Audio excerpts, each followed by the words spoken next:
ओम शांती.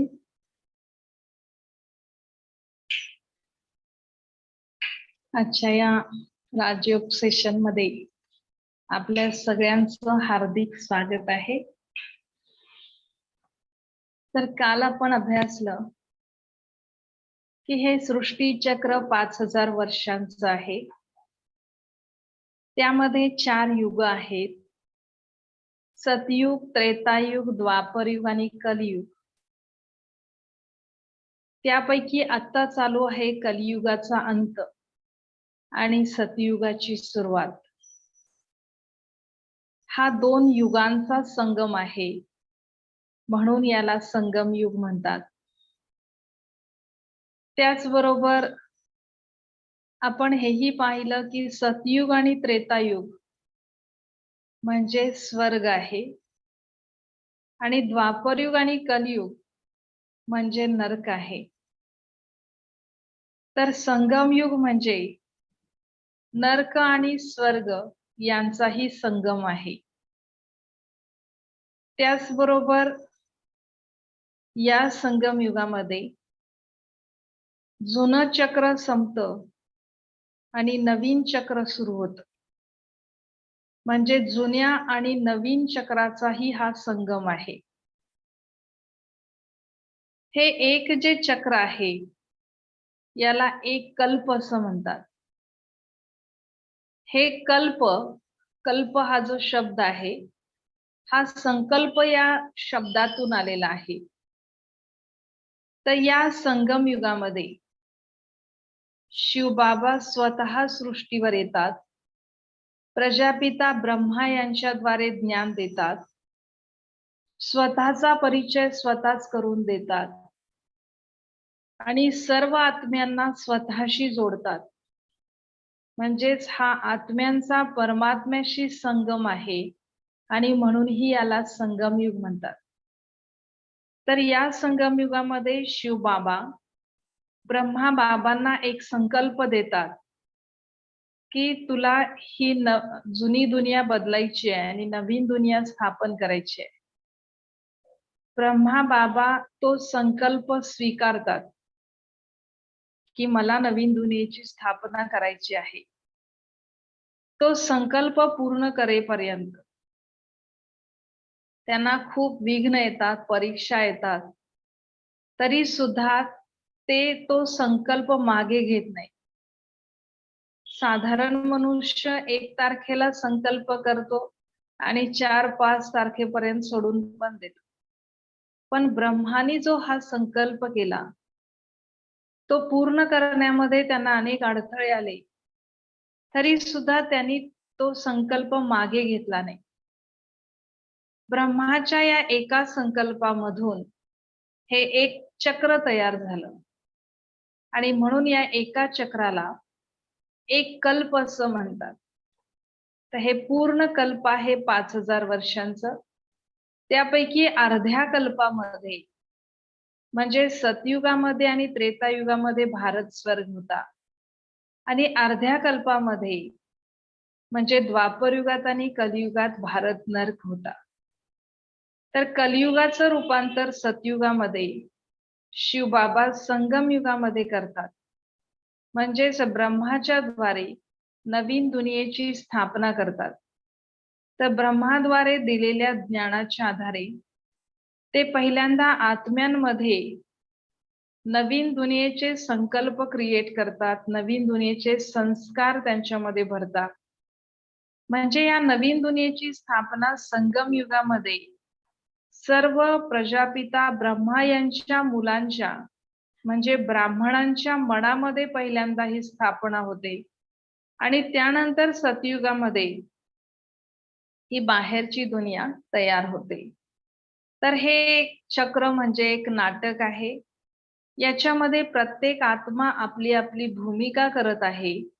म्हणजे प्रत्येक आत्मा निर्दोष आहे आणि ती भूमिका आहे हे समजल्यानंतर आपल्या मनामधला घृणा, द्वेष, ईर्ष्या हे सगळे जे मनोविकार आहेत हे निघून जातात. तर हे जे चक्र आहे याच्यामध्ये सतयुगाचं रूपांतर कलियुगामध्ये झालं म्हणजे जी सतोप्रधान दुनिया होती ती तमोप्रधान बनली. म्हणजे उतरती कळा झाली. म्हणजे जसं पौर्णिमेपासून अमावस्येपर्यंत चंद्राच्या कला कमी कमी होत जातात, तर असं सतयुगापासून कलियुगापर्यंत झालं. आणि अमावस्येनंतर पौर्णिमेपर्यंत जशा चंद्राच्या कला हळूहळू वाढत जातात, तसं संगम युगामध्ये आत्म्यामधल्या या कला हळूहळू वाढत गेल्या. तर सतयुगाचं रूपांतर कलियुगामध्ये झालं, म्हणजे उतरती कळा झाली. आणि म्हणून हे चक्र आपण आता शिडीच्या रूपामध्ये पाहणार आहे. जसं शिडी हळूहळू उतरत जातात आणि नंतर शिडी चढली जाते. त्याच पद्धतीनं ही सृष्टी चक्राची पण एक शिडी आहे, ज्याच्यामध्ये 4 युग दाखवलेली आहेत. सतयुग, त्रेतायुग, द्वापरयुग आणि कलियुग. अशी ही 4 युग दाखवलेली आहेत. तर यामध्ये प्रत्येक युगामध्ये किती जन्म घेतले गेले आणि कसा कसा बदल होत गेला ते आपण पाहणार आहोत. तर नाटकाच्या सुरुवातीला सर्व आत्मे आपल्या घरी असतात. म्हणजे कुठं? आपलं घर परमधाम. सुरुवातीला सगळे आत्मे परमधाम मध्ये असतात आणि ते आत्मे हळूहळू आपल्या भूमिकेनुसार खाली येत जातात. येताना सगळे वेगवेगळ्या वेळी येतात, पण पूर्ण नाटक संपल्यानंतर जाताना शिवबाबा सगळ्यांना एकाच वेळी घेऊन जातात. तर या नाटकाच्या सुरुवातीला परमधाम मधून जवळजवळ 9 लाख आत्मे खाली येतात. हे 9 लाख आत्मे कसे असतात? तर 16 कलांनी संपन्न असतात, संपूर्ण निर्विकारी असतात, मर्यादा पुरुषोत्तम असतात, डबल अहिंसक असतात. म्हणजे ते बाहेरून तर वाईट बोलणं किंवा स्थूल हिंसा तर ते करत नाहीतच, परंतु मनामध्ये सुद्धा त्यांच्या कुणाबद्दल वाईट विचार असत नाही. म्हणजे असे ते डबल अहिंसक आत्मे अप्रॉक्सिमेटली 9 लाख वरून खाली येतात आणि इथं सृष्टीवरती सतयुग चालू होतं. आता ह्या आत्म्यांनी हा अभ्यास किंवा हे गुण केव्हा आपल्यामध्ये धारण केले होते? तर या सतयुगाच्या आधीचं जे परिवर्तनाचं युग होतं, संगम युग, त्या युगामध्ये त्यांनी हा अभ्यास केला होता. जे अभ्यास करून वरती गेले, गुणांची धारणा करून वरती गेले 100%, ते या युगामध्ये सुरुवातीला खाली येतात. त्यामध्ये पहिल्यांदा जन्म होतो राधाकृष्णाचा. हे राधाकृष्ण स्वयंवरानंतर लक्ष्मी नारायण बनतात आणि म्हणून राधाकृष्णांना कुठं मोठं दाखवलं जात नाही. ते किशोर अवस्थेपर्यंतच दाखवले जातात आणि लक्ष्मी नारायणला कुठं लहान दाखवलं जात नाही. ते नेहमी प्रौढ अवस्थेमध्येच दाखवले जातात. म्हणजेच हे लहानपणीचे राधाकृष्णच नंतर लक्ष्मी नारायण बनले. तर सतयुगामध्ये हे लक्ष्मी नारायण राज्य करतात. या ठिकाणी जन्मांची संख्या 8 असते. एक शरीर सोडल्यानंतर आत्मा दुसरं शरीर या सतयुगामध्येच धारण करते. तर अशा पद्धतीनं इथं 8 जन्म होतात. इथला जो वर्ण आहे तो देवता वर्ण आहे. सर्व आत्मे दैवी गुणांनी युक्त असतात, म्हणून म्हणतात देवता वर्ण. मग ते राजा राणी असोत किंवा प्रजा असो किंवा दासदासी असो, हे सर्वच देवता वर्णाचे असतात. इथं सर्व आत्मे 16 कला संपन्न असतात. 16 कला संपन्न अर्थात 100% पवित्र असतात. तिथं कोणत्याही प्रकारची दुःख आणि अशांती त्यांच्यामध्ये असत नाही. हे आत्मे सूर्यवंशी असतात, अर्थात सूर्याप्रमाणे तेजस्वी असतात. आणि म्हणून आपण ऐकलं असेल की सूर्य नारायण असं म्हणतात. म्हणजे नारायण जिथं राज्य करत होते तिथं सर्व आत्मे सूर्याप्रमाणे तेजस्वी होते, म्हणून सूर्य नारायण असं म्हटलं जातं. आत्मे सोन्याप्रमाणे पवित्र होते, त्यामुळे सगळी दुनिया ही सोन्याची दुनिया होती आणि म्हणून या दुनियेला सुवर्ण युग म्हटलं जात होतं. सोन्याची दुनिया किंवा गोल्डन एज्ड वर्ल्ड अशी ही सतयुगामधली दुनिया होती. हे 1250 वर्ष संपल्यानंतर हे सगळे आत्मे खाली येतात, म्हणजे त्रेतायुगामध्ये येतात जन्म घेत घेत. इथून कुणीच आपल्या घरी परमधामला जात नाही. ते आत्मे जन्म घेत घेत खाली येतात, म्हणजे त्रेतायुगामध्ये येतात. त्रेतायुगामध्ये आल्यानंतर त्यांच्या मधल्या 2 कला कमी होतात, म्हणजे ते आत्मे 14 कला संपन्न राहतात. म्हणजे सतयुगामध्ये ते 100% प्युअर होते आणि त्रेतायुगामध्ये ते जवळजवळ 75%च त्यांच्यामध्ये ती शक्ती राहिली. म्हणजे काही प्रमाणामध्ये यांच्यामध्ये कमतरता निर्माण झाली, त्रुटी निर्माण झाली, म्हणून या युगाला त्रेतायुग म्हणतात. त्रेता अर्थात त्रुटी, एरर, म्हणून हे युग आहे त्रेतायुग. त्याचबरोबर साइड बाय साइड वरूनही आत्मे खाली येत राहतात.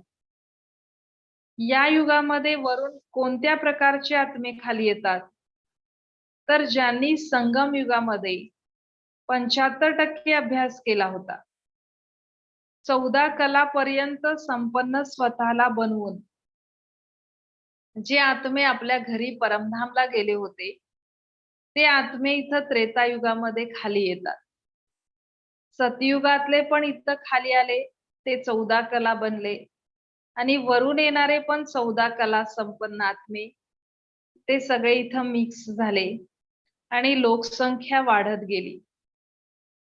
इथं राज्य करतात राम आणि सीता. सतयुगात राज्य करतात लक्ष्मी नारायण, इथं राज्य करतात राम सीता. हा जो वर्ण आहे याला क्षत्रिय वर्ण म्हणतात, कारण इथं थोड्या प्रमाणामध्ये आत्म्यांमध्ये कमतरता निर्माण झाली, त्रुटी निर्माण झाली, त्यामुळे मनामध्ये संकल्पांमध्ये हलचल निर्माण झाली आणि म्हणून रामाच्या हातामध्ये धनुष्यबाण दाखवलं जातं, म्हणजे हा क्षत्रिय वर्ण आहे. इथं आत्मे चंद्रवंशी बनले, म्हणजे त्यांचं तेज जे सतयुगामध्ये सूर्याप्रमाणे होतं, ते इथं चंद्राप्रमाणे बनलं आणि म्हणून रामचंद्र म्हणतात, कारण जिथं राम राज्य करत होते तिथं आत्मे चंद्रवंशी होते. इथं जन्मांची संख्या 12 झाली, म्हणजे आयुष्य कमी झालं. सतयुगामध्ये जन्मांची संख्या 8 होती, त्यामुळे तिथं सरासरी आयुर्मान 150 वर्षांचं होतं. त्रेतायुगामध्ये जन्मांची संख्या 12 झाली, त्यामुळे आयुष्य कमी झालं. कारण हे त्रेतायुग पण 1250 वर्षांचं आहे आणि सतयुग पण 1250 वर्षांचं आहे. म्हणजे एका युगाचा कालखंड समान आहे, प्रत्येक युगाचा कालखंड समान आहे, पण जन्मांची संख्या वाढली आणि त्यामुळे आयुष्य कमी झालं. तर इथं सरासरी आयुर्मान 125 वर्षांचं होतं. त्यानंतर ही चांदीची दुनिया बनली, आत्म्यांमध्ये उतरती कळा झाली आणि त्यामुळे बाहेरच्या दुनियेमध्ये सुद्धा संपन्नतेमध्ये, भौतिकतेमध्ये फरक पडला. जी सोन्याची दुनिया होती ती बनली चांदीची दुनिया, ज्याला म्हणतात सिल्वर एज्ड वर्ल्ड. अशा प्रमाणे त्रेताच्या अंतापर्यंत लोकसंख्या आणखीच वाढत जाते आणि या 2 युगांना मिळून स्वर्ग म्हणतात. या 2 युगांच्या दरम्यान फक्त भारत देश होता. जो अखंड भारत पूर्वीचा होता तो इथं होता आणि इथं बाकी कोणते देश नव्हते, अनेकता नव्हती, राजा राणी एक, भाषा एक, सर्व प्रकारची एकता या दुनियेमध्ये होती. आपण ज्या दुनियेची अपेक्षा करतो, राम राज्य यावं असं आपल्याला वाटतं, ती हीच दुनिया. ज्या दुनियेमध्ये कोणतेही विकार नव्हते, कोणत्याही प्रकारचे राक्षस या ठिकाणी नव्हते, जे आत्मे होते त्यांच्यामध्ये दैवी गुण होते, म्हणून यांना देवी देवता म्हटलं जात होतं. आता हे सगळे आत्मे, हे सगळे देवी देवता इथून परत परमधामला जात नाहीत. ते सर्व देवी देवता जन्म घेत घेत द्वापर युगात येतात. द्वापर युगामध्ये आल्यानंतर यांच्यामध्ये फक्त 8 कलाच शिल्लक राहतात. आणि परमधाम मधून येणारे आत्मे सुद्धा असेच आत्मे खाली येतात जे 8 कला संपन्न आहेत. आणि म्हणून या युगामध्ये आत्म्यांमध्ये थोडी हलचल निर्माण झाली, आत्म्यांमधली शक्ती कमी झाली. त्यामुळे बाहेरची संपन्नता पण कमी झाली आणि त्यामुळे या युगातून भक्ती मार्गाला सुरुवात झाली. तर भक्ती मार्गाची सुरुवात झाली द्वापर युगापासून. तर सतयुग त्रेतायुग यांचं रूपांतर झालं द्वापर युगामध्ये.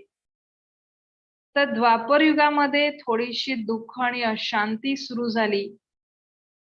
ही दुःख शांती कमी करण्यासाठी वेगवेगळे धर्मस्थापक आले आणि त्यांनी वेगवेगळ्या धर्मांची स्थापना करून विश्वामध्ये शांती स्थापन करण्याचा प्रयत्न केला.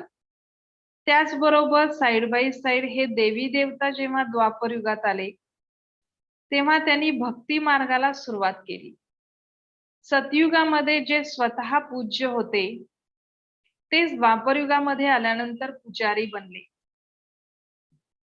तर द्वापर युगामध्ये 8 कला संपन्न आत्मे राहिले आणि त्यामुळे म्हणजे जवळजवळ 50% गुण कमी झाले आणि त्यामुळे ते स्वतःला देवता म्हणू शकत नव्हते आणि म्हणून त्यांनी स्वतःचं नाव बदललं आणि नाव ठेवलं हिंदू. म्हणजे हे देवी देवता द्वापर युगामध्ये आल्यानंतर हिंदू बनले. त्यांना पाठीमागच्या चक्रामधलं थोडंसं आठवलं की संगम युगामध्ये आपण शिवबाबांची आठवण करून एवढं श्रेष्ठ राज्यपद प्राप्त केलं होतं आणि त्यानुसार त्यांनी निराकार परमात्म्याचं प्रतीक शिवलिंग बनवलं आणि शिवलिंगाची पूजा चालू केली. शिवलिंगाची पूजा त्यांनी केली, पण त्यांना सतयुग त्रेतायुगा इतकी प्राप्ती झाली नाही.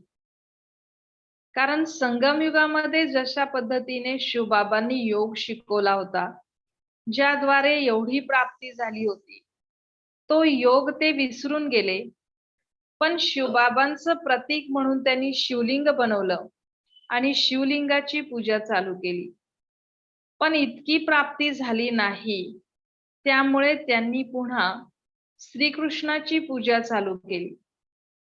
या सृष्टी चक्रामधली सर्वात प्रथम क्रमांकाची आत्मा, सृष्टी चक्रामधील सर्वश्रेष्ठ आत्मा, सर्व गुण संपन्न 16 कला संपूर्ण आत्मा म्हणजे श्रीकृष्ण, दैवी गुणांनी युक्त आत्मा. तर मग श्रीकृष्णाची पूजा ही द्वापर युगामध्ये चालू झाली. त्यानंतर श्रीकृष्णाच्या भक्तीमधून सुद्धा एवढी प्राप्ती झाली नाही आणि म्हणून लक्ष्मी नारायणची पूजा चालू झाली. त्यानंतर त्रेतायुगामधल्या राम सीता यांची पूजा चालू झाली. तशा पद्धतीने द्वापर युगामध्ये भक्ती मार्गाला सुरुवात झाली. याच युगामध्ये पोथ्या, पुराण, रामायण, महाभारत हे सगळे ग्रंथ लिहायला सुरुवात झाली. हे ग्रंथ सगळे लिहिले कोणी, तर जे देवी देवता द्वापर युगामध्ये आल्यानंतर मनुष्य बनले त्यांनी हे ग्रंथ इथे लिहिले. हे कशाच्या आधारे लिहिले, तर सतयुगामध्ये आणि त्रेतायुगामध्ये असणारं देवी देवतांचं राज्य, त्याचबरोबर द्वापर युगात आणि कलियुगामध्ये असणारे विकार आणि संगम युगामध्ये शिवबाबांनी सांगितलेलं ज्ञान, या सर्वांच्या आधारे त्यांनी इथं शास्त्र लिहायला सुरुवात केली. द्वापर युगामध्ये जन्मांची संख्या 21 होते आणि त्यामुळे इथं सरासरी आयुर्मान आणखीच कमी होतं. हा जो वर्ण आहे हा वैश्य वर्ण आहे, कारण इथून पुढे व्यापाराला सुरुवात झाली म्हणून हा वैश्य वर्ण आहे. त्यानंतर द्वापर युगानंतर हे सगळे आत्मे कलियुगात येतात आणि ते कलाहीन बनतात. साइड बाय साइड परमधाममधून सुद्धा आत्मे खाली येत जातात आणि लोकसंख्या वाढत जाते. त्याचबरोबर जन्मांची संख्या ही वाढत जाते. ती होते 42. कलियुगामध्ये अकाली मृत्यूचं प्रमाण वाढत जातं आणि दुःख आणि अशांती पण इथं वाढत जाते. द्वापर युगामध्ये जी तांब्याची दुनिया होती ती कलियुगामध्ये आल्यानंतर लोखंडाची दुनिया बनते. म्हणजे आत्मेही लोखंडाप्रमाणे आणि सराउंडिंग पण सगळं लोखंडाचं. अशा पद्धतीने ही लोखंडाची दुनिया बनते आणि म्हणून या दुनियेला आयर्न एज्ड वर्ल्ड असं म्हणतात. जन्मांची संख्या वाढल्यामुळे ती 42 होते. मनुष्य आत्मे कलाहीन बनतात आणि हा जो वर्ण आहे इथला याला शूद्र वर्ण म्हणतात. म्हणजे इथं कलियुगात असणारे सर्व आत्मे हे शूद्र वर्णाचे बनतात. सतयुगामध्ये जे सतोप्रधान होते ते त्रेतायुगामध्ये रजोप्रधान बनले. तेच आत्मे कलियुगात आल्यानंतर तमोप्रधान बनले. आणि मग ज्यावेळी अशा पद्धतीनं अतिधर्मग्लानी निर्माण होते. कोणत्या धर्माची ग्लानी? तर आत्म्याचे श्रेष्ठ दोन स्वधर्म आहेत, शांती आणि पवित्रता. या दोन धर्मांची ग्लानी होते आणि म्हणून या दोन युगांना नरक असं म्हणतात. द्वापर युग आणि कलियुग म्हणजे नरक आहे, कारण इथं आत्मे आपल्या स्वधर्माला विसरून जातात. आत्म्याचा स्वधर्म आहे शांती आणि पवित्रता. आणि मग या ठिकाणी वेगवेगळे छोटे मोठे प्रयत्न केले जातात विश्व शांतीसाठी. हिंदू लोक भक्ती मार्ग सुरू ठेवतात, अनेक मठ पंथ संप्रदाय चालू होतात, अनेक धर्मांची स्थापना होते. पण ओव्हरऑल रिझल्ट बघितला तर संपूर्ण विश्वामध्ये शांती स्थापन होत नाही. आणि म्हणून मग कलियुगाच्या अंतिम समयाला आणि सतयुगाच्या सुरुवातीला स्वतः शिवबाबा खाली येतात. प्रजापिता ब्रह्मा यांच्याद्वारे ज्ञान देतात, पावन बनवतात आणि आपल्या घरी घेऊन जातात. आपलं घर कोणतं? तर परमधाम. तर कलियुगातून सतयुगात जाण्यासाठी शिवबाबा आपल्याला ही लिफ्ट देतात. ज्ञानबल आणि योग बल याच्या आधारे आत्म्याला पावन बनवून बाबा आपल्या घरी म्हणजे परमधामला घेऊन जातात आणि पुन्हा नव्यानं हे नाटक आहे असं चालू राहतं. पुन्हा सतयुग, त्रेतायुग, द्वापरयुग, कलियुग हे चक्र आहे असं पुन्हा पुन्हा 5000 वर्षांनी फिरत राहतं. तर या संपूर्ण 5000 वर्षांमध्ये किती जन्म होतात ते आपण पाहूया. तर या पूर्ण शिडीमध्ये किंवा या चक्रामध्ये टोटल किती जन्म आहेत? तर सतयुगामध्ये जन्मांची संख्या 8 आहे. त्रेतायुगामध्ये ही जन्मांची संख्या 12 झाली. म्हणजे 8 आणि 12 20 झाले. द्वापर युगामध्ये ही जन्मांची संख्या 21 झाली. म्हणजे 20 आणि 21 किती झाले? 41. कलियुगामध्ये ही जन्मांची संख्या 42 झाली. म्हणजे 41 आणि 42 83 जन्म झाले. आणि संगम युगामध्ये शिवबाबा जे ज्ञान देतात त्या ज्ञानाच्या आधारे आपल्या मन, बुद्धी, संस्कार, वृत्तीमध्ये परिवर्तन होतं. आपला ॲटिट्यूड बदलतो. म्हणजे आपला हा एक नवीन जन्म आहे, ज्याला मरजीवा जन्म म्हणतात. म्हणजे आपलं शरीर तर मागच्या जन्मामधलं आहे, पण आपली वृत्ती बदलली, आपला ॲटिट्यूड बदलला, दृष्टिकोन बदलला, म्हणजे हा एक आपला नवीन जन्म झाला, ज्याला मरजीवा जन्म असं म्हणतात. तर हा संगम युगामधला एक जन्म म्हणजे 84वा जन्म. तर ह्या पूर्ण चक्रामध्ये, या पूर्ण शिडीमध्ये मॅक्झिमम 84 जन्म होतात. आणि मिनिमम एक तरी जन्म घेण्यासाठी खाली यावंच लागतं. तर सतयुगाच्या सुरुवातीपासून जे आत्मे खाली येतात त्यांचे 84 जन्म होतात. जे सतयुगाच्या मध्यापासून खाली येतात त्यांचे त्याप्रमाणे 4 जन्म कमी होतात. काही आत्मे त्रेतायुगापासून वरून खाली येतात तर त्यांचे पहिले 8 जन्म मायनस होतात. तर काही आत्मे आत्ता खाली यायला लागलेले आहेत परमधाममधून, तर त्यांचे शेवटचे 1, 2, 3, 4 असे जन्म होतात.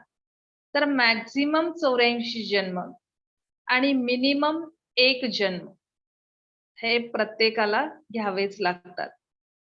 तर याच्यामध्ये सतयुगामधले 8 जन्म आणि त्रेतायुगामधले 12 जन्म, तर अशा 20 जन्मांमध्ये आपण अकर्म करतो. अकर्म अर्थात ज्याचं पाप पण नाही आणि पुण्य पण नाही.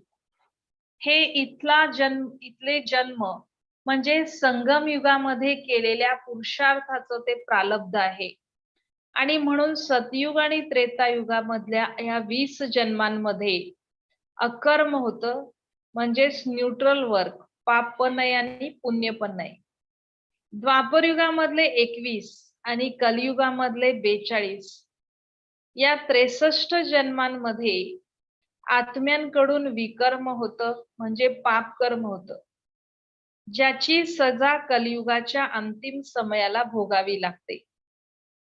आणि संगम युगामधल्या या एका जन्मामध्ये शिवबाबा आपल्याला ज्ञान आणि योग शिकवतात. या योग बलाच्या आधारे आपले जन्मांतरचे पाप भस्म होऊ शकतात.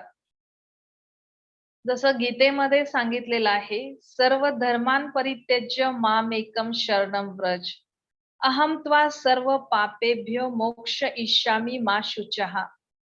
म्हणजे सगळ्या धर्मांना विसर आणि मला शरण ये, म्हणजे मी तुला सर्व पापातून मुक्त करेन.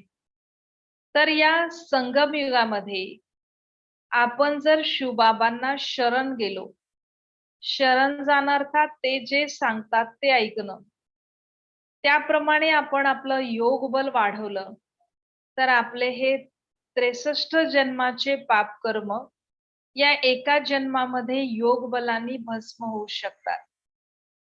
जेवढ्या प्रमाणात आपण योग बलाने पाप कर्म भस्म करणार तेवढ्या प्रमाणात आपले भोग बल कमी होणार. कारण हे पाप कर्म भस्म करण्याचे 2 उपाय आहेत. एक तर योग बलाने भस्म करू शकतो, नाहीतर दुसरं म्हणजे भोग बलाने भस्म करू शकतो. तर याच्यामधला सोपा पर्याय कोणता आहे? योग बलाचा. तर यासाठी सांगितलेलं आहे की मला शरण ये. तर शिवबाबांची आपण आठवण करत गेलो प्रत्येक कर्म करताना, तर आपले हे पाप कर्म भस्म होतात. तर आपल्याला आता कलियुगाच्या अंतिम समयाला अनेक प्रकारची विविधता दिसते. काही लोक खूप सुखी आहेत, काही लोक खूप दुःखी आहेत, काही खूप हुशार आहेत, काही मतिमंद आहेत. तर ही सगळी व्हरायटी जी आपल्याला दिसते आहे, याचं कारण काय आहे? किंवा बऱ्याच वेळेला आपण पाहतो काही लोक खूप चांगले आहेत, पण ते दुःखी आहेत. आणि काही लोक खूप वाईट वागतायत, तरी पण ते सुखी आहेत. या व्हरायटीमुळे आपलं मन विचलित होतं आणि मग ते शिवबाबांकडे एकाग्र होत नाही. आणि मग आपण म्हणत असतो की माझं म्हणजे बरेच लोक कंप्लेंट करतात की भक्तीमध्ये पण मन एकाग्र होत नाही, मेडिटेशन मध्ये पण होत नाही, अभ्यासात पण होत नाही. मनाचे अनेक प्रॉब्लेम्स पण वाढत चाललेले आहेत. तर याचं कारण असं आहे की आपल्या मनामध्ये ही जी दुविधा आहे, हे असं का? याचं उत्तर न मिळाल्यामुळेच हे सगळे प्रॉब्लेम्स आहेत. तर या सगळ्या प्रश्नांची उत्तरं शिवबाबांनी आपल्याला याच्यामध्ये दिलेली आहेत की द्वापर युगाच्या सुरुवातीपासून कलियुगाच्या अंतापर्यंत या 63 जन्मांमध्ये जे काही पाप पुण्य केलेलं आहे त्याचा कलेक्टिव्ह रिझल्ट इथं आपल्याला अंतिम समयाला मिळत आहे. ज्यांनी पापकर्म पाठीमागे केलेलं आहे तर त्यांना इथं त्याची सजा मिळत आहे. आणि आता जे ते पुण्यकर्म करत आहेत, त्याचं फळ त्यांना पुढे मिळणार आहे. आणि काही लोकांनी पाठीमागे जे पापकर्म केलेले आहेत, त्यामुळे ते इथं दुःखी आहेत. पण इथल्या चांगल्या कर्मामुळे ते पुढे सुखी पण होणार आहेत. तर अशा पद्धतीनं आपण त्या कर्माच्या गहन गतीला जर समजून घेतलं, तर आपलं मन परमात्म्याकडे स्थिर होऊ शकतं. या संदर्भामधली एक कहाणी आठवतीये. 2 मित्र असतात. लहानपणापासूनचे 2 मित्र असतात आणि त्यापैकी एक एक जो मित्र असतो त्याच्या घरातले लोक पूजा-पाठ वगैरे करणारे असतात आणि एकाच्या घरातले हे मारामाऱ्या वगैरे करणारे अशा टाइपचे असतात. ते दोघं मित्र मोठे-मोठे होत जातात. त्यांच्या त्या घरातल्या संस्कारानुसार त्यांचे संस्कार वाढत जातात आणि जो पूजापाठ करणाऱ्या घरातला असतो तो अगदी भक्ती मार्गामध्ये निपुण होतो आणि तो चांगल्या पद्धतीनं आपलं जीवन व्यतीत करू लागतो. कुणालाही दुःख न देता सगळ्यांना सुख देण्याचा प्रयत्न तो करत राहतो. आणि दुसरा जो मित्र असतो तो मारामाऱ्या करणं, दुःख देणं अशा प्रकारचे त्याचे संस्कार डेव्हलप झालेले असतात. काही वर्षांनी ते पुन्हा एकत्र येतात आणि एका जंगलामधून चाललेले असतात. तर त्यावेळी जो चांगला मित्र असतो त्याच्या पायाला काटा लागतो आणि तो दुःखी होतो. तो जो वाईट मित्र असतो तो म्हणतो, "बघ, तू एवढं चांगलं कर्म केलंस तरी तुला काटा मिळाला. त्यामुळे तू जे चांगलं काम करत आहेस त्याचा काही उपयोग नाही." असं तो म्हणतो. तो जो चांगला मित्र असतो तो म्हणतो, "नाही, मी जे चांगलं केलेलं आहे ते बरोबरच आहे." आणि मग ते पुन्हा हळू पुढे जायला निघतात. काही वेळाने जो वाईट मित्र असतो, त्याला एक लांब अंतरावर पिशवी दिसते. तो ती पिशवी घेतो आणि बघतो, तर त्यामध्ये ₹5000 असतात. तर तो जो वाईट मित्र असतो त्याला आणखी चेव चढतो आणि तो म्हणतो, "बघ, तू एवढं चांगलं कर्म केलंस, तरी तुला काटा मिळाला आणि मी एवढं वाईट कर्म करत आलो, तरी मला ₹5000 मिळाले. म्हणजे तू जे चांगलं कर्म केलेलं आहेस, ते बरोबर नाहीये. मी जे काही वाईट करत आहे, हेच बरोबर आहे." मग इथं जो चांगला मित्र असतो त्याचा आत्मविश्वास आणखीच ढासळतो आणि त्याला पण असं वाटायला लागतं, की आपण एवढं चांगलं केलं तरी काय उपयोग झाला नाही. मग ते आणखी काही दिवसांनी मरतात आणि असं म्हणतात, की ते धर्मराजपुरीमध्ये जातात. तिथं गेल्यानंतर जो चांगला मित्र असतो तो तक्रार करायला लागतो धर्मराजाकडे, की "मी एवढं चांगलं केलं तरी तू मला काटा दिलास आणि त्याने एवढं वाईट कर्म केलं तरी त्याला तू ₹5000 दिलेस. म्हणजे माझ्यावर अन्याय झालेला आहे." असं तो धर्मराजाकडे तक्रार करतो. त्यावेळी धर्मराज त्यांचा पाठीमागचा हिशोब पाहतो. तर त्याच्यामध्ये असं आढळतं, की जो चांगला मित्र असतो, तो मागच्या जन्मामध्ये खूप मोठा दरोडेखोर असतो. त्यांनी खूप लोकांना दुःख दिलेलं असतं. परंतु शेवटी मरताना त्याला त्याच्या वाईट कर्मांचा पश्चाताप होतो. तो ईश्वराकडे माफी मागतो आणि तो म्हणतो, की मला पुढच्या जन्मात तरी चांगली बुद्धी द्या. त्याच्या या शेवटच्या पश्चात्तापामुळे किंवा प्रार्थनेमुळे त्याची अंतमती सोगती या पद्धतीने चांगली गती त्याला प्राप्त होते आणि पुढच्या जन्मामध्ये तो पूजापाठ करणाऱ्या घरात जन्माला जातो. त्यानुसार त्याचे ते संस्कार वाढत गेले, तर त्याने चांगले कर्म केले आणि त्यामुळे त्याचं मागचं सगळं पाप भस्म झालं आणि त्याला फक्त एक काटा मिळाला. म्हणजे जसं सूली से काटा हो गया. मागच्या जन्माची सजा फाशी मिळायला पाहिजे होती, पण त्याला एक छोटासा काटा मिळाला. आणि तो जो वाईट मित्र असतो त्याचा मागचा हिशोब पाहिला जातो.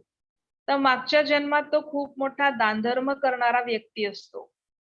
पण शेवटी मरताना त्याला त्याच्या ह्याचा अभिमान होतो, अहंकार येतो, की माझ्यासारखा जगात चांगला मीच आहे आणि या अहंकारामध्ये तो मरतो.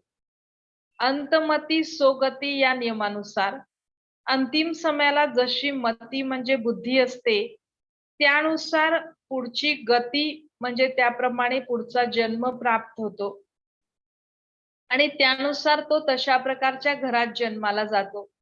त्याचे ते संस्कार वाढत जातात आणि त्याचं मागचं सगळं पुण्य भस्म होतं आणि त्याला फक्त 5,000 रुपये मिळतात. तर यावरून हे स्पष्ट होतं, की आपण फक्त या एका जन्माचा जर विचार करत राहिलो, तर आपल्याला कोणत्याही प्रश्नाचं उत्तर नाही मिळत. पण म्हणून शिवबाबांनी आपल्याला ही सगळी आपल्या 84 जन्माची कहाणी सांगितलेली आहे. कारण आपल्या जीवनातले पण बरेचसे प्रश्न असेच अनुत्तरित राहतात. कारण आपण एका जन्माचा विचार करायला गेलो, तर कोण बरोबर आणि कोण चुकीचं हे सांगणं अवघड होतं. तर म्हणून शिवबाबा असं आपल्याला सांगतात, की वर्तमान मधली आपली सगळी जी दुःख आहेत, ही आपल्या पास्ट विकर्मांचं फळ आहे. आणि जे काही सुख आपल्याला प्राप्त होत आहे, तेही आपल्या पुण्यकर्माचं फळ आहे. हे बाकी सगळं बाजूला ठेवून, बाकी सर्व धर्म विसरून, देहाच्या स्मृतीपासूनही विस्मृत होऊन, जर आपण स्वतःला आत्मा समजून शिवबाबांची आठवण करत गेलो, तर मागचे सगळेच पापकर्म आपले भस्म होत जाणार. आणि आता आपण शिवबाबांच्या आठवणीत असेल, तर आता वर्तमानमध्ये आपल्याकडून कोणतंही पापकर्म होणार नाही. म्हणजे आजचा काळ वर्तमान काळही आपला सुखी बनणार. भूतकाळातलं पण सगळं नील होणार पापांचं अकाउंट आणि मग भविष्य काळामध्ये याचं पुण्य आपल्याला सुखाच्या रूपामध्ये प्राप्त होणार. म्हणजे वर्तमान काळ अत्यंत महत्वाचा आहे. या वर्तमान समयी जर आपण स्वतःला आत्मा समजून शिवबाबांची आठवण केली, तर आपला भूतकाळातलं सगळं नील होणार, वर्तमान काळ आपला श्रेष्ठ होणार आणि भविष्य काळामध्ये याचं चांगलं फळ आपल्याला प्राप्त होणार. तर अशा पद्धतीने शिवबाबांनी ही जी आपल्याला कर्मांची गहन गती सांगितलेली आहे, ही जर आपण स्मृतीमध्ये ठेवली, तर अनेक प्रकारच्या चिंतांपासून किंवा अनेक प्रकारचे जे मनोविकार आहेत, काम, क्रोध, लोभ, मोह, अहंकार किंवा ईर्ष्या, घृणा, द्वेष या सगळ्यांपासून आपण मुक्त होऊ शकतो. आणि मग आपण आपल्यामध्ये सतयुगी संस्कारांची स्थापना करू शकतो. आणि वर्तमानमध्ये सतयुगी संस्कार आपल्या आतमध्ये आले, तर भविष्य काळामध्ये आपण सतयुगी दुनियेमध्ये जाणार.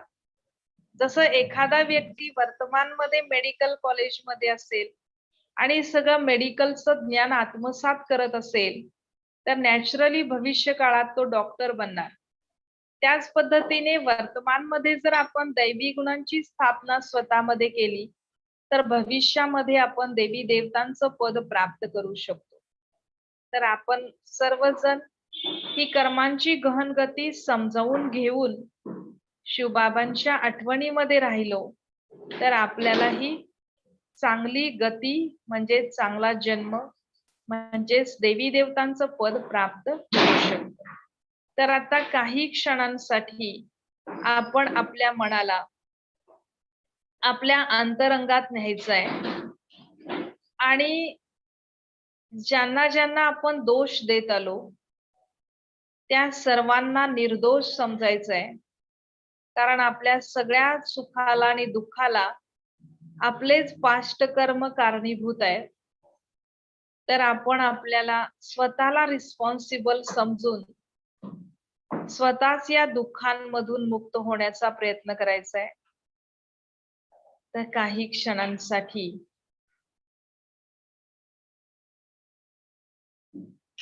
आपण आपल्या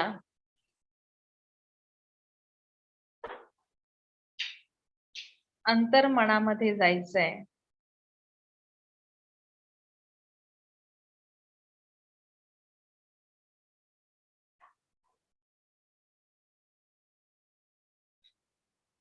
या शरीराला चालवणारी चैतन्य शक्ती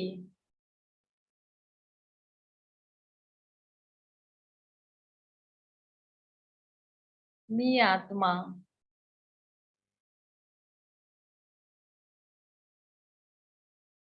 शांत स्वरूप आहे.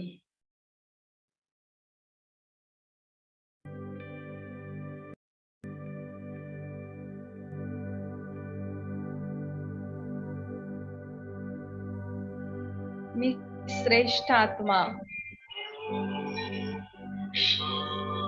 श्रेष्ठ कर्म करण्यासाठी या पृथ्वीवर अवतरित झालेले आहे.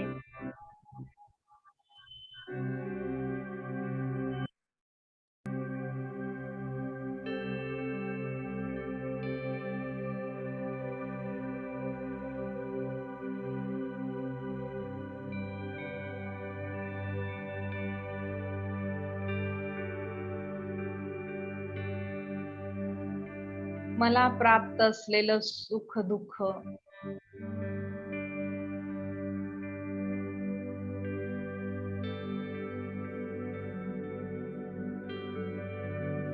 हे माझ्याच कर्मांचा हिशोब आहे.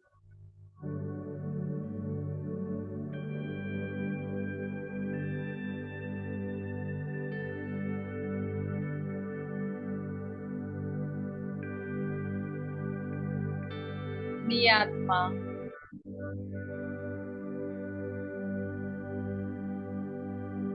सर्वांनाच माफ करत आहे.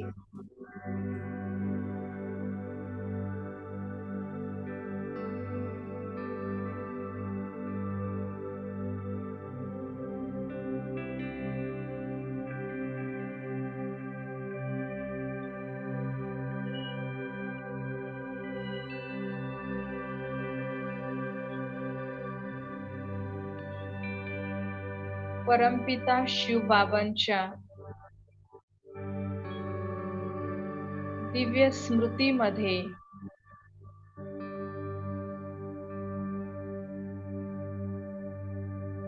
माझे पाप कर्म भस्म होत आहे.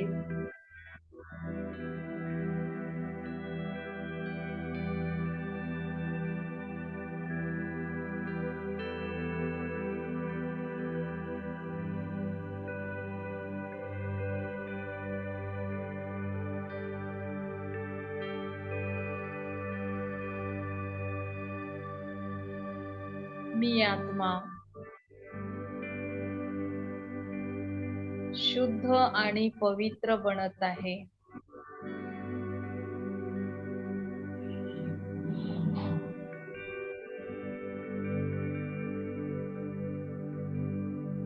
शांती सागर शिवबाबांच्या सानिध्यामध्ये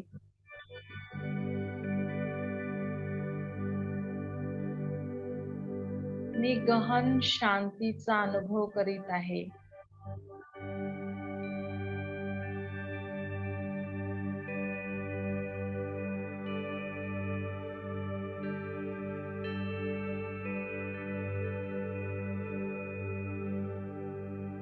माझ्याद्वारे ही शांती संपूर्ण विश्वामध्ये प्रवाहित होत आहे.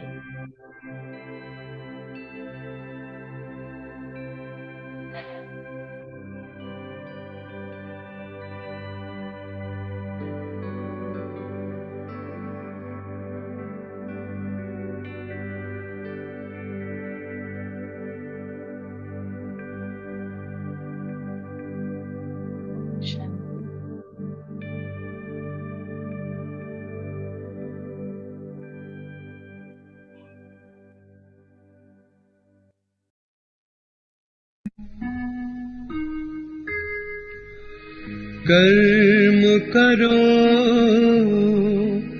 ऐसे भाई तुम, पड़े न फिर पछताना,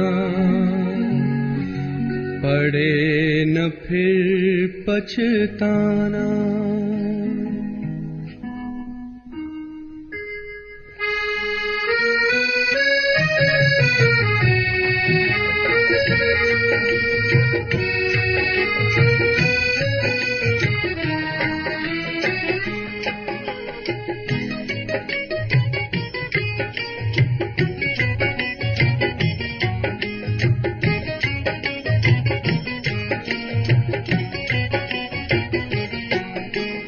कर्म करो ऐसे भाई तुम, पड़े न फिर पछताना, पड़े न फिर पछताना। कर्म करो ऐसे भाई तुम, पड़े न फिर पछताना, पड़े न फिर पछताना। एक दिन तो धर्मराज को पड़ेगा मुख दिखलाना, पड़ेगा मुख दिखलाना। एक दिन तो धर्मराज को पड़ेगा मुख दिखलाना, पड़ेगा मुख दिखलाना। कर्म करो ऐसे भाई तुम, पड़े न फिर पछताना, पड़े न। कर्म करो ऐसे कर्म करो, कर्म करो ऐसे कर्म करो।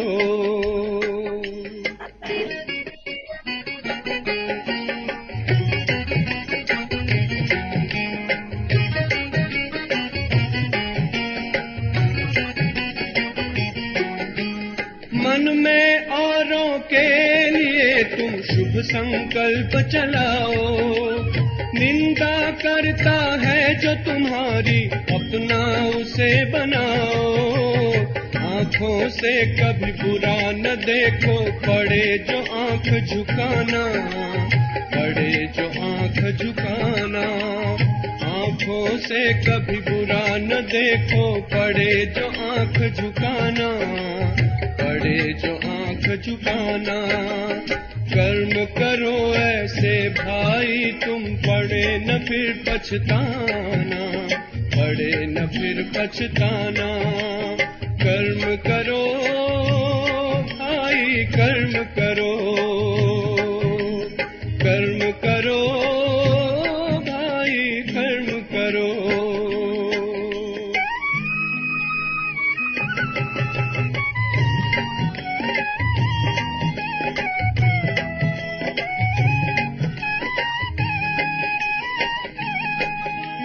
मुख से औरों को दुख देने वाले बोल न बोलो, अपने मुख से ज्ञान रतन भंडारे अब तुम खोलो।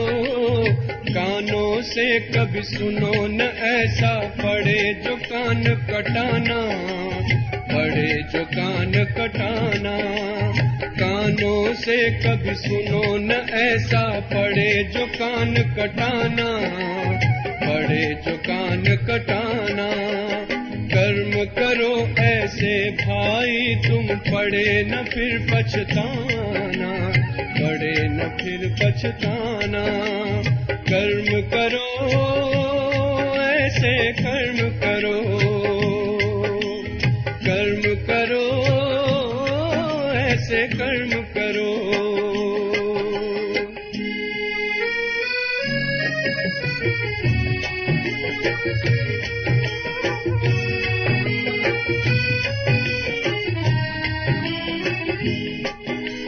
ऐसा जीवन हो जो हंसते हंसते घर को जाओ, धर्मराज के आगे तुम निर्भय होकर जाओ। ऐसा हो न खाता अपना, पड़े जो वहाँ पछताना, पड़े जो वहाँ पछताना। ऐसा हो न खाता अपना, पड़े जो वहाँ पछताना, पड़े जो वहाँ पछताना। कर्म करो ऐसे भाई तुम, पड़े न फिर पछताना, पड़े न फिर पछताना। एक दिन तो धर्मराज को पड़ेगा मुख दिखलाना, पड़ेगा मुख दिखलाना।